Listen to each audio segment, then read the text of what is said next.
Les acheteurs de SUV de luxe apprécient l'espace, la praticité, les performances, le style et l'innovation.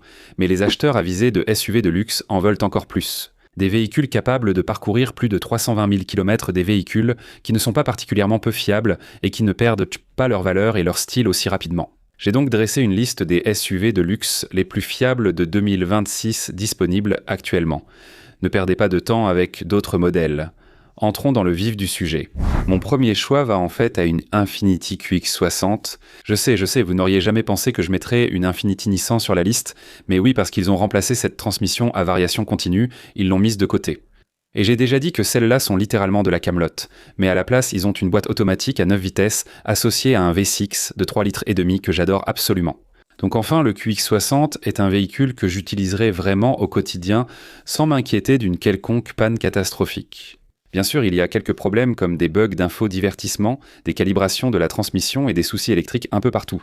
Mais soyons honnêtes, c'est un véhicule de luxe. Il offrira une vraie sensation de luxe. D'un point de vue style, j'aime les Infiniti, mais je n'ai jamais apprécié les moteurs à compression variable des QX50 ou 55, donc ils ne seraient même pas sur ma liste. Par contre, le QX60, oui. Parce que Consumer Reports lui donne une note d'environ 65, ce qui est plutôt moyen. Mais en plus, selon Repairpal, il est classé parmi les meilleurs de son segment.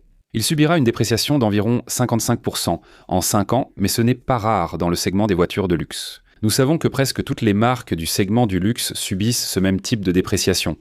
Donc cela représente aussi un bon achat si vous attendez quelques années.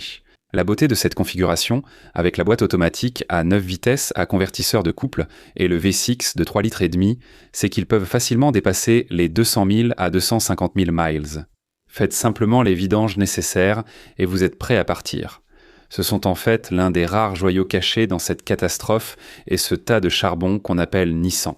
Le deuxième, c'est une BMW, la X5, mais attention, elles ne sont pas toutes pareilles. Évitez les hybrides rechargeables. Éloignez-vous absolument de la 50 ou de tout ce qui a un V8 biturbo, car vous allez avoir des frais d'entretien très élevés. Et croyez-moi, j'ai vu ça. J'ai connu ce genre d'entretien coûteux chez BMW et ça fait mal. La Caranti, la X-Drive Caranti qui vous donne le moteur B58, un 6 cylindres en ligne turbo de 3 litres, est absolument indestructible. Il en va de même pour la boîte automatique ZF à 8 rapports qui y est associée. Ces véhicules sont en fait classés parmi les rares voitures allemandes considérées comme fiables. Consumer Reports leur donne environ 65 sur 70. Nous avons vu les classements et BMW est monté progressivement. Grâce bien sûr au B48 qui était le 4 cylindres et au B58 que vous trouverez dans ces véhicules et dans beaucoup d'autres qui portent la désignation.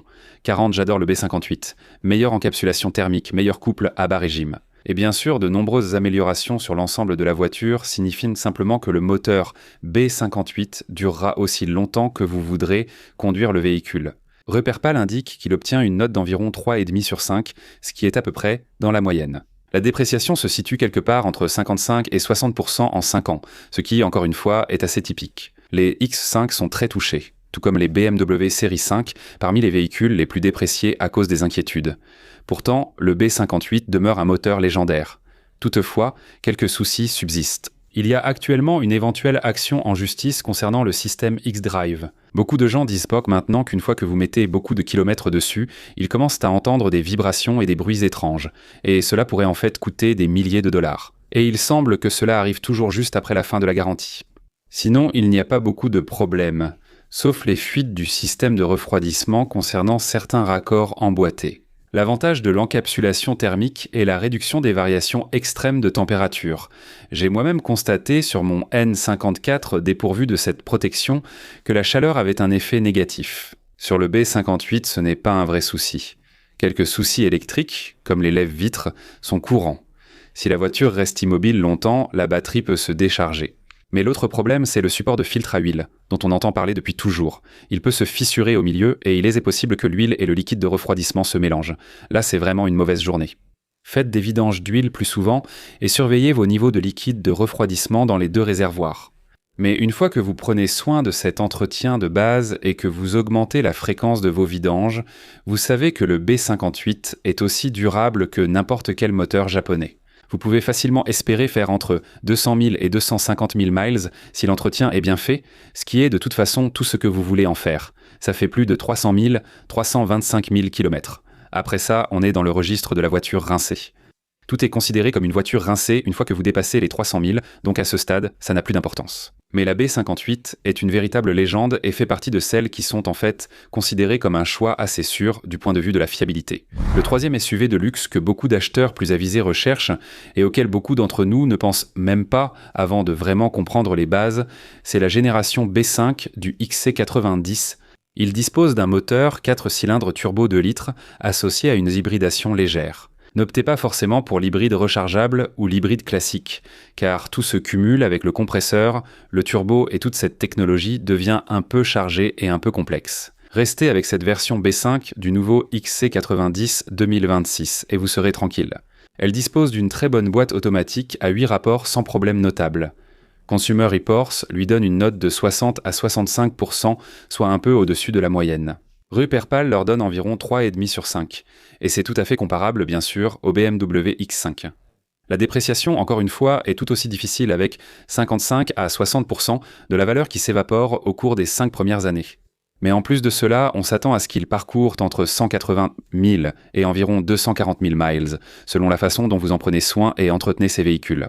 Nous savons que les moteurs 4 cylindres turbo 2 litres seront plus sollicités. Si c'était mon argent, je n'achèterais probablement pas forcément une de ces XE avec le moteur 4 cylindres, mais beaucoup d'acheteurs avisés vont au-delà de ça. Ils disent, vous savez, qu'avec l'hybride, et s'ils conduisent dans des conditions modérées et qu'ils ne la poussent pas trop, elles ont tendance à durer et elles sont assez fiables. Des problèmes ont concerné les systèmes de surveillance de pression des pneus et d'alerte piéton à l'avant. De nombreux systèmes et commandes ADAS à bord peuvent poser quelques problèmes. L'infodivertissement avec Google OS peut poser problème, tout comme l'infodivertissement en général. Les pannes de suspension pneumatique sont aussi à considérer et peuvent entraîner des coûts supplémentaires en vieillissant. La plupart des consommateurs trouvent ces XC90 magnifiques et j'adore leur conduite. Je les ai essayés, ils sont somptueux à l'intérieur, encore plus agréables. Maintenant, comparez la qualité intérieure d'une Volvo récente et comparez-la à celle d'une BMW, ou même, en fait, à quelque chose comme une Audi, et je pense que vous serez agréablement surpris. Moi, je l'ai été. Une belle collection d'éléments de finition, de matériaux et de textures donne une réelle impression de haut de gamme. L'extérieur est désormais plus discret et simple. Et dans beaucoup de cas, c'est vraiment tout ce qu'une personne souhaite. Quelque chose qui ne passe pas son temps à l'atelier et qui vous fait vous sentir bien et en sécurité. Après tout, c'est un véhicule de luxe. Avant de continuer, jetez un œil à mes produits de type dérivé, casquettes, bonnets, t-shirts, sweats à capuche, tout ce que vous voulez. J'en ai plein. Regardez juste en dessous. Visitez ma page Fourth Wall pour obtenir vos articles. Nous avons réapprovisionné après une rupture de stock. Épinglez dans les commentaires ainsi que le lien vers mon livre sur le guide d'achat de voitures d'occasion. Vous devriez vraiment y jeter un œil si vous cherchez une voiture sur le marché de l'occasion et que vous ne voulez pas vous faire avoir. Cela étant dit, passons à la voiture suivante. La quatrième vient d'un constructeur que je n'ai jamais vraiment recommandé par le passé. Vous savez, Hyundai et Kia ont certainement eu plus que leur lot de problèmes. Mais soyons honnêtes, la Genesis G580 est tout simplement l'un de ces SUV qui ont vraiment une allure parfaite. Honnêtement, elle s'inspire de véhicules comme les Bentley et certains des modèles et marques de voitures les plus haut de gamme. Et pourtant, vous n'avez pas à dépenser autant d'argent pour avoir des sièges matelassés et une qualité d'assemblage intérieur qui ferait rougir Audi et Mercedes-Benz. Le fait est que la fiabilité d'un GV80 est absolument stupéfiante. Je n'arrive pas à croire que c'est devenu aussi bon aussi rapidement, mais ce n'est pas pareil partout. En fait, le 2,5T est le moteur spécifique que vous voulez choisir, pas le 3,5T si vous vous souciez de la fiabilité. Le 3,5 bien sûr offre de meilleures performances, mais le 2,5 si vous cherchez quelque chose de fiable, beaucoup d'acheteurs plus avisés et prudents finissent par choisir le 2,5 parce qu'il dure généralement plus longtemps, il est plus fiable et il coûte moins cher à entretenir. Consumer Reports les classe autour de 65, et Repère PAL lui donne en fait une note de 4 sur 5, ce qui est mieux que tout ce dont nous avons parlé juste avant. La dépréciation d'environ 55% affecte ces véhicules comme tous les modèles de luxe. Si vous tenez à votre argent, ce ne sont pas les meilleures options. Mais si vous préférez l'expérience de conduite, comme moi, parfois vous laissez simplement passer certains de ces aspects. Ces GV80 peuvent facilement dépasser les 320 000 km sans même sourciller. Il reste quelques points à considérer, notamment le calibrage de la transmission qui pose encore problème. Des problèmes électroniques comme le toit ouvrant, les lève-vitres ou encore le système d'infodivertissement, il n'est pas rare d'avoir quelques soucis à ce niveau-là. Et l'usure de la suspension semble aussi poser problème, car ce sont des SUV plus lourds, quand on leur impose tout ce poids. Et soyons honnêtes, d'après mon expérience et ce que j'ai vu, les Hyundai, Kia, Genesis, beaucoup de ces véhicules, y compris même Toyota et Lexus, ont tendance à avoir des suspensions plus légères. Elles s'usent un peu plus vite et vous devrez changer les freins plus souvent que chez certains concurrents. Sinon, elles sont totalement indestructibles. Le cinquième est une autre Genesis, cette fois la GV70, et j'aime encore plus leur apparence. Waouh, cette calandre quand même. On dirait presque une Bentley. Des véhicules magnifiques. Encore une fois, je dois choisir le 2,5 turbo avec la boîte automatique à 8 rapports. J'adore aussi la façon dont ces voitures se conduisent. J'ai conduit ces voitures et honnêtement, elles offrent une sensation bien meilleure qu'une Audi moyenne. Essayez une Audi Q5, puis l'une d'elles, vous pourriez être surpris. Avec une dépréciation de 50 à 55%, c'est un peu mieux que certaines voitures précédentes et que la concurrence de ce segment. Vous pouvez aussi dépasser 320 000 km avec celle-ci. Consumer Reports dit « Vous savez quoi, elles obtiennent 65 à 70%, ce qui signifie qu'elles sont en fait meilleures que tout ce que nous avons vu jusqu'à présent, ce qui les rend vraiment assez fiables. » Mais encore plus impressionnant, Ripperpal lui donne une note de 4,5 sur 5. C'est absolument choquant, pour être tout à fait franc avec vous. Qui l'aurait cru ? Vous vous souvenez des anciennes Hyundai et Kia d'il y a 20 ans ? C'était littéralement des boîtes à problèmes. D'après ce que j'ai vu, ils ont fait d'énormes progrès. Maintenant, ce qu'on voit, c'est que les Honda avec leur moteur 1,5 deviennent moins fiables et l'Acura avec le 1,5 aussi, alors que les Kia, Hyundai et Genesis s'améliorent. Maintenant, on échange vraiment des coûts. Les seuls problèmes constatés sur ces véhicules concernent l'infodivertissement, des redémarrages, des réinitialisations et quelques soucis électriques. Je veux dire, c'est un peu la tendance du moment ces derniers temps. En réalité, presque tous les véhicules qui passent plus de temps à l'atelier le font à cause de soucis électriques. Réinitialisation, redémarrage, bugs ou bruits étranges. La plupart du temps, il s'agit de l'ADAS ou d'un problème de fiabilité lié à une technologie ou un composant électronique. Aujourd'hui, ce ne sont plus tant les problèmes mécaniques, mais surtout la technologie cachée sous la carrosserie. Les éléments de finition et pièces restent aussi fragiles. Certaines personnes se plaignent de garnitures fragiles ou qui vieillissent mal, mais j'aime penser que je suis assez intelligent. Personnellement, je passerai mon tour pour la GV70 malgré sa qualité. Et je prendrai probablement quelque chose d'autre dans la liste, comme l'Acura RDX, qui est à elle leur excellent petit SUV, 4 cylindres turbo, désormais équipé d'une boîte automatique à 10 vitesses. Quelques rares problèmes de transmission ont été signalés sur certaines Acura, mais elles restent très fiables. Ripperpal leur attribue environ 4,5 étoiles sur 5. Consumer Reports dit qu'elles sont autour de 70, ce qui les place en tête de ce groupe jusqu'à présent. Elles dureront probablement entre 200 000 et 250 000 miles.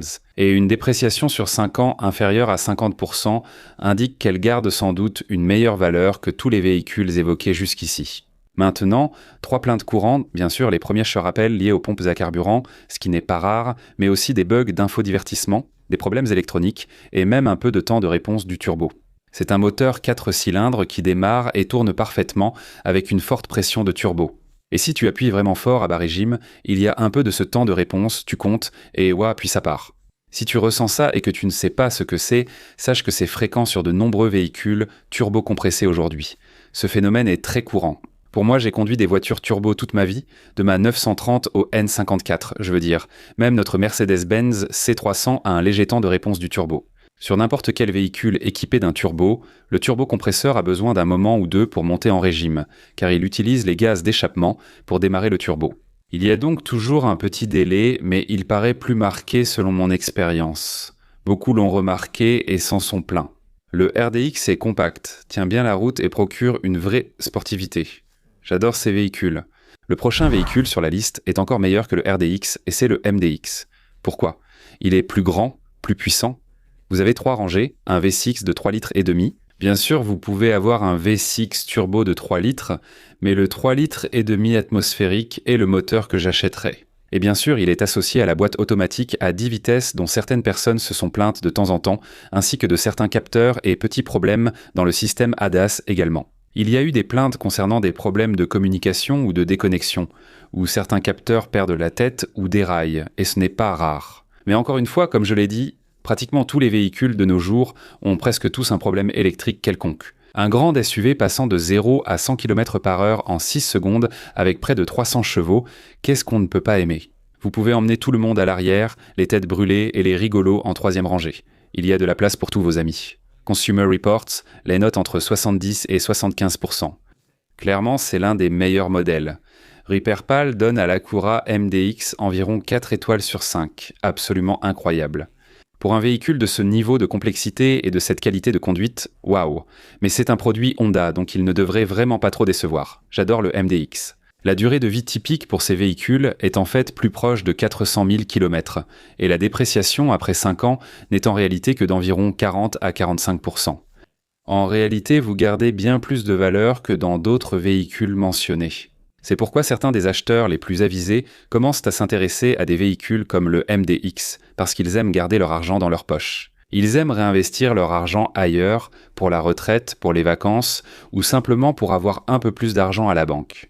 Quelques problèmes existent, comme la transmission, des hésitations ou un délai à l'accélération avant qu'elle rétrograde et parte. Cela arrive plus fréquemment sur les premiers modèles, mais les gens s'en plaignent parfois. Des bugs électroniques comme l'infodivertissement, et comme je l'ai déjà mentionné, les systèmes ADS et certains capteurs semblent parfois avoir des dysfonctionnements, ainsi qu'une usure des freins. Encore un SUV à 3 rangées, plus lourd, freins un peu sous-dimensionnés. Et comme je l'ai mentionné, beaucoup de produits Honda, Toyota, Acura, Lexus ont tendance à avoir des freins plus petits, des éléments de suspension plus faibles. Si vous conduisez calmement, ça va, mais les freins s'usent un peu plus vite sur ces MDX. Et pour le prochain, beaucoup d'entre vous le connaissent déjà très bien. Je fais la promotion de ce SUV depuis longtemps. J'ai un favori personnel du point de vue des performances. J'adore le NX 450H+.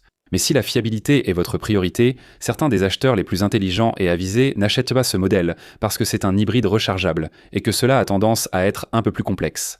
Plus de problèmes et de bugs, de meilleures performances, une liberté de conduite que j'adore, mais ce n'est pas la version la plus fiable. Les meilleurs que vous puissiez obtenir sont les 350H, parce que devinez quoi ? Ils sont en fait équipés de ce 4 cylindres 2,5 litres atmosphériques que nous avons dans notre Camry. Pas de turbo, simple, facile, efficace et fiable. Et ensuite, ils l'ont associé à la motorisation hybride et à la transmission ECVT, qui sont aussi fiables chez Lexus et Toyota. C'est increvable. Ainsi que le NX 250 qui est un vrai veau. Il est un peu lent et saccadé, mais il vous offre le 4 cylindres 2,5 litres atmosphériques. Encore une fois, même moteur, mais sans hybride. Cette fois, la puissance est bien moindre, autour de 200 chevaux. Les deux modèles sont fiables et très économes en carburant. J'adore ces véhicules. Consumer Reports leur donne une note supérieure à 80. Absolument imbattable. Du côté de RepairPal, ils disent qu'ils sont autour de 4 étoiles et demi sur 5, littéralement presque sans défaut. Bien sûr, faites votre vidange, changez les plaquettes de frein de temps en temps. Vous ferez facilement 400 000 à 500 000 km avec ces véhicules sans même sourciller. Et comme ils sont si durables et fiables, les gens le savent. Ils comprennent et la réputation reste intacte. La dépréciation n'est que d'environ 35% en 5 ans. Vous ne perdez qu'un tiers de la valeur. C'est un véhicule très facile à vivre. J'adore les modèles NX, peu importe la génération ou la motorisation. Mais pour une fiabilité maximale, choisissez le 350H. Maintenant, il y a quelques petits problèmes. Le système d'infodivertissement est un peu lent, il y a quelques grincements et cliquetis, ce qui est un peu étrange pour Lexus et Toyota. Le système de transmission intégrale présente parfois des soucis avec les capteurs et la détection, avec quelques bugs. Mais honnêtement, ces véhicules restent très fiables. Même avec un petit bug, c'est presque une occasion spéciale. Fêtons ça, j'adore le NX. Bonne taille, super performance et look. Toujours basé sur la plateforme du Toyota RAV4, mais c'est un véhicule bien plus beau. Si vous aimez le luxe, les SUV, et que vous vous considérez comme une personne assez intelligente, c'est probablement un véhicule que vous avez déjà envisagé. Le prochain a en fait un long historique de fiabilité. Celui-ci comporte une réserve car il n'a pas encore fait ses preuves. Et malheureusement, le GX 550 de Lexus fait partie de ces véhicules qui, s'il tient le coup, s'il n'a pas l'un de ses problèmes avec le V35A, alors il peut dépasser les 480 000 km. S'il a un problème, alors vous allez devoir remplacer un bloc moteur complet ou changer le moteur, car il y a un rappel en cours pour le tout nouveau GX 550 bien sûr, qui est un véhicule absolument magnifique. J'adore ces véhicules. Bien plus que le Toyota Land Cruiser dont il s'inspire largement. Au moins, Lexus va plus loin, vous offre ce V6 biturbo de 3,4 litres associé à une boîte automatique, à 10 vitesses, le tout construit sur une plateforme de type camion. Ça veut dire qu'il est robuste, solide et conçu pour le tout-terrain. Ce n'est pas du tout une construction monocoque. Mais je mets en garde, même moi, j'attends. Je n'en achète pas un tout de suite parce que ce nouveau V35A, ce V6 de 3,4 litres, on sait qu'il fait partie d'un rappel massif de plus de 100 000 véhicules, y compris la Lexus LX 600, la GX 550 et le Toyota Tundra. Ce moteur a connu beaucoup de problèmes, beaucoup de controverses autour de particules qui auraient pu être laissées ou non dans les moteurs qui ont circulé et détruit des coussinets. Maintenant, beaucoup de ces moteurs posent problème, et d'autres personnes qui n'ont pas eu ce souci les adorent et n'ont eu aucun problème. Certains hésitent à acheter ces modèles GX à cause des problèmes de moteur évoqués, mais d'autres s'en moquent et font confiance à Toyota pour régler les soucis. Si vous n'avez pas un véhicule avec un moteur à problème, vous apprécierez sûrement ces véhicules, ils se conduisent très bien. J'adore leur conduite et j'ai déjà pris le volant 2 fois. La première fois, j'ai été impressionné par la sensation de robustesse extrême de ces véhicules. Et la deuxième fois, je me suis vraiment installé et j'ai vraiment absorbé l'ambiance et la technologie intégrée dans ces véhicules. Ils respirent vraiment la qualité. Ils donnent une bonne impression et honnêtement, c'est un vrai progrès même par rapport au 4Runner qui fait un peu trop plastique. Consumer Reports classe le GX 550 autour de 75 à 80. Rupert Pal lui donne environ 4 sur 5, mais c'est surtout parce que les anciens modèles, les GX 460, les 470, ceux qui avaient vraiment des moteurs capables d'atteindre 4 ou 500 000 km. C'est une des principales raisons pour lesquelles Rupert Pal affiche des statistiques aussi élevées. Le temps nous dira ce qu'il en est de ce nouveau 550, mais comme les gens trouvent ces véhicules si agréables, la dépréciation sur 5 ans devrait seulement se situer entre 30 et 35%. Donc encore une fois, tout comme pour le NX, attendez-vous à ne perdre qu'environ un tiers de la valeur de l'un de ces véhicules après 5 ans. Cela dit, il y a quelques problèmes, comme l'usure de la suspension et des plaintes concernant la consommation de carburant. C'est un véhicule plus lourd, de type camion avec un V6 turbo donc elle consomme un peu. Il y a aussi eu des soucis de refroidissement du turbo au début. Nous ne pouvons pas non plus oublier de vous rappeler certains des problèmes d'intercoolé dont nous avons entendu parler, ainsi que bien sûr le V35A qui malheureusement a posé quelques soucis. Gardez la tête hors de l'eau, vérifiez les rappels sur le site de la NHTSA avant l'achat et identifiez les lots et numéros de série concernés pour savoir si ce véhicule vous convient. Il reste bien classé. Ils sont fiables, en dehors de ce problème de moteur qui peut ou non apparaître, et ils sont absolument légendaires. Avant d'aborder le dernier modèle, sans doute le SUV de luxe le plus fiable, je souhaite partager quelques règles générales. N'achetez jamais la première version ou le premier grand changement de ce modèle. Nouveau moteur, châssis, design, laissez les constructeurs régler les problèmes. Passez votre tour. Visez plutôt la 3e année de ce changement et vous serez sûrement tranquille. Aussi, si c'est un V8 chez beaucoup de ces marques de luxe comme Audi ou BMW, même si ce sera la meilleure expérience de conduite, ce sera aussi le plus cher à entretenir et probablement le moins fiable du lot. Donc si vous cherchez de la durabilité et un bon achat, évitez peut-être les V8. Évitez aussi les plateformes électriques. En termes de fiabilité, surtout dans le segment des voitures de luxe, ce n'est pas forcément ce qu'il y a de mieux. Il y a beaucoup de problèmes. Demandez simplement à Audi et à Litron comment ça se passe. Si vous choisissez une hybride, préférez les hybrides légères.